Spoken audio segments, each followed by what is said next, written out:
সিঙ্গুরে সরকারি প্রকল্পের শিলান্যাস এবং পরিষেবা প্রদান অনুষ্ঠান থেকে মমতা বন্দ্যোপাধ্যায় কেন্দ্রীয় সরকারের বিরুদ্ধে আর্থিক বঞ্চনার অভিযোগে সরব হলেন। আর এরই পাশাপাশি বাংলার বাড়ি প্রকল্পের দ্বিতীয় পর্বের সূচনা করলেন মুখ্যমন্ত্রী। পাল্টা কটাক্ষ করেছে বিজেপি।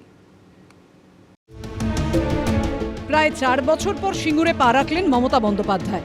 এদিন ফের সিঙ্গুরের মাটি থেকে তুললেন আমরা ওরার অভিযোগ। সিঙ্গুরে সরকারি প্রকল্পের শিলান্যাস এবং পরিষেবা প্রদান অনুষ্ঠান থেকে কেন্দ্রের বিজেপি সরকারের বিরুদ্ধে সরব হলেন আর্থিক বঞ্চনার অভিযোগ নিয়ে। দিল্লি 1 পয়সাও দেয় না 4 বছর ধরে। আজকেও 20 লক্ষ মানুষের কাছে ব্যাংকে টাকা পৌঁছে যাবে।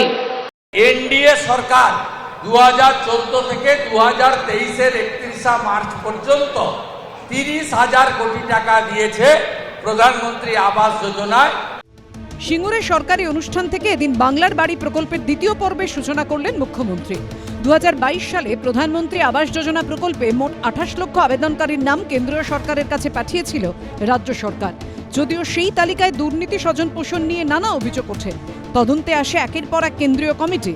পরবর্তীকালে ঝাড়াই বাছাই করে 11 লক্ষ উপভোক্তার নাম চূড়ান্ত করলেও কোনো টাকা আসেনি মোদী সরকারের তরফে।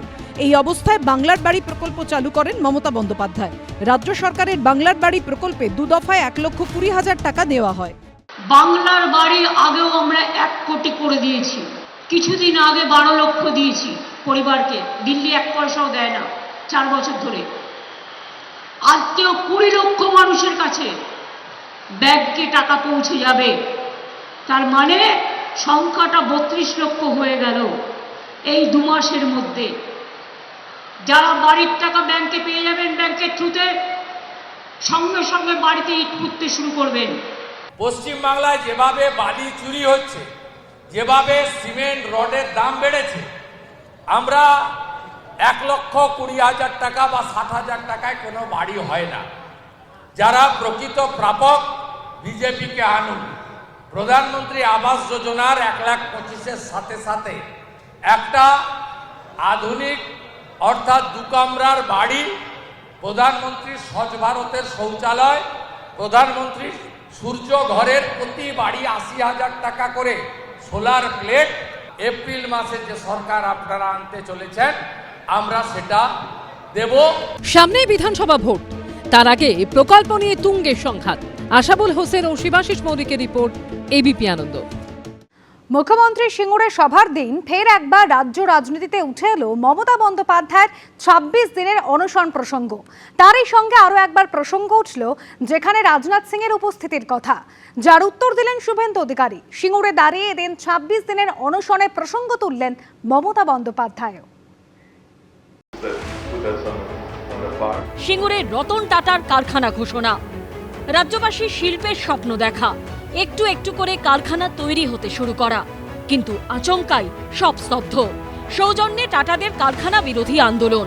টানা 26 দিন মমতা বন্দ্যোপাধ্যায়ের অনশন। সেই সময় কলকাতায় ছুটে এসেছিলেন রাজনাথ সিং, বিজেপি তৎকালীন সর্বভারতীয় সভাপতি। গেছিলেন মমতা বন্দ্যোপাধ্যায়ের অনশন মঞ্চে। সেই ছবিকেই সামনে রেখে আজও সিপিএম বারবার প্রশ্ন করে, বিজেপি কোন মুখে বলে সিঙ্গুরে কারখানা ধ্বংস করেছে মমতা বন্দ্যোপাধ্যায়? বিজেপি তো সেদিন মমতা বন্দ্যোপাধ্যায়েরই সঙ্গী ছিলেন।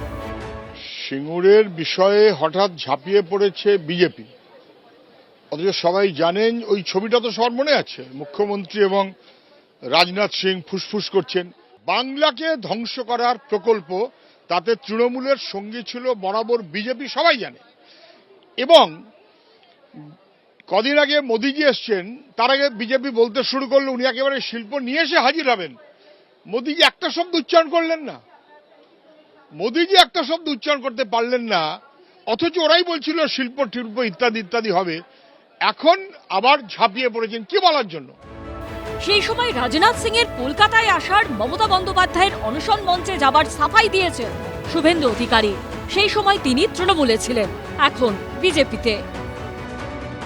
এসেছিলেন মানবিক কারণে। বিজেপি একটি মানবিক পার্টি। রাজনাথ সিং মহোদয় না এসে শরবত না খাওয়ালে তাহলে উনার যে, এখন আমরা জেনেছি সবাই এটা নাটক ছিল, উঠতেই পারছিলেন না। মানবিক কারণে এসেছেন। সব মিডিয়া দেখাচ্ছে যে একজন মহিলা নেত্রী, বিরোধী দল নেত্রী, সাংসদ তিনি বসে আছেন, উঠতে পারছেন না, কেউ তার কাছে যাচ্ছে না। সিঙ্গুরের কৃষি জমি ফিরিয়ে না দিলে আমি জীবন বাজি রেখেছিলাম, 26 দিন অনশন করেছিলাম, আরো করতাম, মরবার জন্য তৈরি ছিলাম, কিন্তু কৃষকদের জমি ফিরিয়ে দেবো বলেছিলাম, ফিরিয়ে দিয়েছি। আর তোমরা কি করেছো? সিঙ্গুরে দাঁড়িয়ে মিটিং করে শুধু আমাকে গালাগালি দিয়েছো, কিছু করেছো? একটাও ইট পুঁতেছো না, কিছু করবে না, শুধু বড় বড় কথা, বড় বড় বুলি। এ বুলি চলবে না বাংলায়। সিঙ্গুরে কৃষি নেই, শিল্প নেই, শুধু বছরের পর বছর ধরে রয়ে গেছে রাজনীতিটুকুই। উজ্জ্বল মুখোপাধ্যায় ও শিবাশিস মৌলিকের রিপোর্ট, এবিপি আনন্দ। এবিপি আনন্দ, এগিয়ে থাকে, এগিয়ে রাখে।